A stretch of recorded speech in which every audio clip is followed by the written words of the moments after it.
comentar, el impacto social lo hay y de una manera fuerte, porque significó en la modalidad a distancia no solamente llegar desde el punto de vista geográfico a lugares lejanos. De hecho, tenemos más de 50 estudiantes en la República. Sin embargo, yo me refiero incluso al alcance, a aquellas personas que cuando salieron de la vocacional, de la preparatoria, de los CECIT, nunca pudieron pisar una escuela superior porque no se los permitían sus posibilidades. Tuvieron que trabajar. Nuestro común denominador de estudiantes son personas que incluso ya son jefes, todos trabajan. Nos dimos cuenta que habiendo privilegiado la parte geográfica, estábamos cumpliendo, y no saben ustedes lo que significa trabajar con ellos. Es un hambre, una desesperación de llegar a alcanzar la meta. Y estamos cubriendo esa parte de un cambio en esas personas y en las personas que somos nosotros. Nos ha transformado. Y entonces yo creo que por eso ya estamos en el camino de la transversalidad. Estaba ahora recordando el propósito de esta sesión y que justamente nos lleva a invitarlos a ustedes a reflexionar y a identificar cuáles serían las acciones, cuáles serían esos proyectos que podrían compartir con otras unidades responsables. Es cierto, como les decía, en el tema 1 identificamos propuestas, en el tema 2 ya nos fuimos a establecer acciones, a irlas jerarquizando, también a ir tomando decisiones, pero en este tema 3, ¿por qué no voltear a ver al otro lado con nuestros compañeros? ¿Qué podemos hacer de manera colaborativa? ¿Qué podemos hacer que nos permita justamente identificar ideas novedosas a veces entre nuestros mismos compañeros que nos pudieran ayudar a ver si son pertinentes, por supuesto? Claro. ¿Qué tanto los podemos llevar a un plano mucho más operativo de un trabajo colaborativo, ya no solamente en un nivel decisorio? Creo que ahora hay que bajarlo a un nivel operativo. No podemos pensar en una transversalidad solamente en un ámbito de decisión, sino en la parte operativa, qué tanto el instituto se va a ver beneficiado con este tipo de proyectos. En ese sentido, la pregunta que yo les quisiera hacer ahora es, ¿cómo ustedes han ido aceptando ideas novedosas, ideas que sus propios profesores o el grupo con el que se han incorporado en este proyecto, cómo las han retomado? ¿Qué importancia le han dado? Bueno, no, mucha importancia, por supuesto. Que fue fácil, no fue fácil. Sin embargo, creo que el proceso de formación y desarrollo del trabajo de equipos de trabajo eficaces que se estableció en la ESCA fue detonante.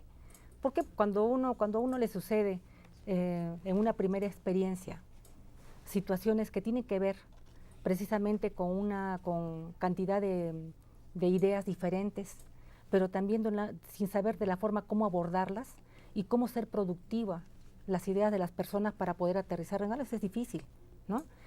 Hicimos muchos talleres con base en la experiencia. Los golpes en la vida te dan ideas para solucionar, ¿no?, en cierto momento. Entonces, nos ayudó mucho ese proceso, las fases que seguimos, no al pie de la letra, pero sí me acuerdo mucho que enfatizamos en la parte, por ejemplo, en la parte de la persuasión y el convencimiento para aterrizar en compromisos mutuos. O sea, ¿cuáles eran ellas? También para distinguir y decantar la parte de cuáles son las posiciones que de alguna forma son críticas y las posiciones que son propositivas en un ambiente de respeto y flexibilidad. Esa parte que pareciera teórica mereció mucho tiempo. Y aún cuando ya estábamos así y salíamos de los talleres aplaudiendo feliz y hasta llorando, de repente nos encontrábamos en los equipos de trabajo, porque los equipos de trabajo eficaces pueden pasarse a una parte negativa. Por ejemplo, una cuestión muy importante es la cohesión, que creo que la tenemos ambas unidades, pero se puede transformar en una cosa negativa si esa cohesión la utilizo como para decir, pues sí, voy con esto de la ESCA, Santo Tomás o de la ESCA Tepepan, y a ver quién me cambia lo que yo estoy proponiendo. Esas son las situaciones que pasamos. Entonces, las ideas novedosas eran por todos nosotros, la parte directiva, muy bien recibidas, pero faltaba la otra, que era la que más nos interesaba. Y entonces teníamos que aparte del trabajo que hicimos, como repito, de esos talleres de equipos de trabajo eficaces, que ellos distinguieran mediante casos específicos. Y los poníamos después de las sesiones, sobre todo que teníamos con Escatepepan. Me encargaba de hablar con los maestros en la que habíamos tenido algunos problemitas, cómo yo había visualizado de una manera imparcial, como si fuera un juez externo, y decirle, ¿no? Pero fíjese, no, porque tú no escuchaste lo que me dijo, bueno, ¿no? Apartarlos, ver otra vez la parte del objetivo. O sea, cómo hacerles entender que todas sus aportaciones son importantes, que todos tienen capacidades y experiencias a lo mejor diferentes, pero que todos van a confluir en una unicidad, en una sola cosa, que es el objetivo que nos hemos planteado. Que todos van a ser, que son reconocidos, y eso hay que hacerlo. Esa es una estrategia, pero además ni siquiera como estrategia, sino que debe ser como parte ya intrínseca, extrínseca, como se la pueda tomar, la parte del reconocimiento, saber con quiénes estás en el momento y decirlo. Si están aquí, ahí formando parte, pues no señor, usted es un experto en la parte de matemáticas y yo ya sé y te lo estoy diciendo, y no porque te quiero decirte, sí, eres bueno para que me hagas la chamba, ¿no? Porque realmente reconozco, he estudiado conocer a mi gente, a la gente con la que estoy rodeada. Y lo mismo con los de Tepepan. Y también nosotros. Jamás un directivo decir, sí, tú ve, porque hemos trabajado duro y no dejes que nada se mueva de este documento. Porque si lo hace la cabeza, y entonces, porque es la parte de la cultura. Y esa es la parte de los choques a veces, las partes culturales. De por sí la cultura del Politécnico es una, la cultura de las ESCAS es otra, y venimos así, ¿no? Las culturas, y esa es la que tenemos que alinear para los intereses del Politécnico. Claro, claro. Ahora que te escuchaba, maestra Nadine, estaba pensando en cómo los grupos también van transitando por etapas. Así es. ¿Cierto? En una primera de acercamiento, en una segunda en donde identifican ya el propósito, en una tercera en donde ya se incorporan al trabajo, pero en la cuarta en donde ya hay una cohesión importante y en donde empieza a fluir la creatividad del grupo. Y llevar al grupo a esa dimensión no es sencillo, por supuesto, se requiere de estrategias, pero se requiere también de tener ya una propia filosofía de trabajo al interior del grupo para lograr justamente ese nivel, digamos, de discusión, ese nivel de aceptación, ese nivel de cohesión en el que el grupo ya puede empezar a trabajar incluso hasta proyectos nuevos, ¿cierto? Así es, maestra. Maestra Estela, fíjate que tenemos una pregunta del Centro de Educación Continua Reynoso. Dice, ¿tienen algunas sugerencias sobre las herramientas de diagnóstico que deben aplicar los centros de educación continua y que sean pertinentes con los trabajos que ustedes, las ESCAS, están realizando? Bueno, nosotros utilizamos varios instrumentos. Dentro de ello, el básico pues, es entrevista, encuesta, y la encuesta hay que tener mucho cuidado porque también hay que diseñarla de acuerdo a las necesidades de lo que se persigue, dependiendo del objetivo es el diseño de la encuesta y también un proceso de validación. Entonces la recomendación es que creen sus propios instrumentos. Podemos compartir algunos de esos instrumentos, que nos manden sus correos electrónicos, los compartimos, pero que realmente el instrumento que en ocasiones aplica Santo Tomás no podría ser el mismo que yo aplicara. ¿Por qué? Porque es diferente cultura, diferentes entornos. Entonces, para mí, en lo personal, nos ha funcionado tener los propios instrumentos, validarlos y aplicarlos. ¿Okay? Claro. Y estos instrumentos podrían en un momento dado también ver cómo se comportan en otro grupo. Así es. ¿Verdad? Y precisamente de los frutos de la investigación son esos, el poder hacer réplicas en otros espacios diferentes. Y es también, perdón maestra, pero es también la oportunidad de compartir, o sea, la transversalidad que nos brinda, un espacio para compartir y ya no volver a trabajar en lo mismo que otra unidad académica ya trabajó. Entonces, eso también es la eficiencia de los recursos. Claro. Tengo dos preguntas aquí. Y yo quisiera pedirles, vamos a tomarlas como punto de llegada para esta conversación que hemos tenido, que por supuesto muy agradecida porque ha sido muy rica, gracias a la experiencia que ustedes han tenido, a la forma en cómo nos han venido platicando sus estrategias ya muy específicas en cada una de las unidades académicas de la ESCA. Y voy a hacerle la pregunta a la maestra Narina, porque además viene dirigida a la maestra Narina. De la Dirección de Cómputo y Comunicaciones, dice, la ESCA Santo Tomás fue pionera a finales de los años 90 con los posgrados a distancia. Como ejemplo está la maestría en Administración y Desarrollo de la Educación y la maestría en Administración Pública, las cuales fueron transmitidas a través de videoconferencias a todo el país, a todo el país, teniendo una gran participación. ¿Qué nos podría comentar con relación a la falta de continuidad con la impartición de maestrías en esa modalidad? De hecho, gracias por la pregunta. Sí, a nivel posgrado sí teníamos esta experiencia. De hecho, les comento que estamos en esa etapa de la difusión que le platicaba hace un momento y que lo vivimos con investigación, con todo lo que hemos platicado, estamos en esa etapa en posgrado. Una de las metas que tenemos es reactivarlas. Es la meta, incluso ya pusimos en nuestra matriz, ustedes lo han visto seguramente, que es precisamente que nuestras maestrías, independientemente de esas, una más y una nueva maestría, una nueva oferta a distancia. Seguramente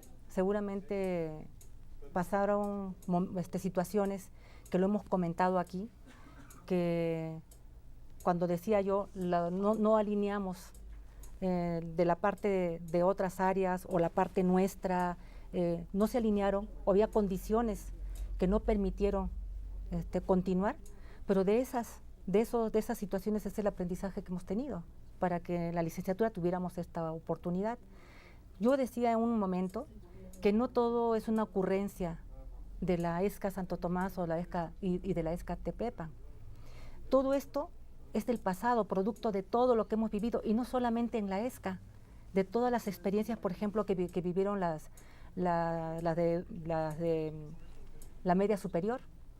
O sea, sabemos y sabíamos las estadísticas de cómo estaba el nivel de deserción y no queríamos eso, queríamos ya anticiparnos a todo esto. Entonces, seguramente las condiciones eran otras, que ya les hemos comentado y que de esas nos hemos armado para presentarles esto que estamos viviendo y que ya es una realidad. Maestra Narina, muchas gracias. Tenemos una segunda pregunta de Mario Fragoso Valencia, subdirector académico de la Escuela Superior de Medicina. La pregunta dice, ¿qué estrategias específicas recomiendan para lograr la motivación y vencer la resistencia de la planta docente para hacer el rediseño del plan de estudios, aplicando los lineamientos del modelo educativo institucional y la transversalidad? ¿Qué porcentaje de su planta docente en sus unidades académicas ya maneja el modelo educativo institucional? Maestra, ¿nos podrías comentar? Sí, cómo no. Miren, no es fácil, es una tarea difícil y principalmente por el número de profesores que cada unidad académica maneja.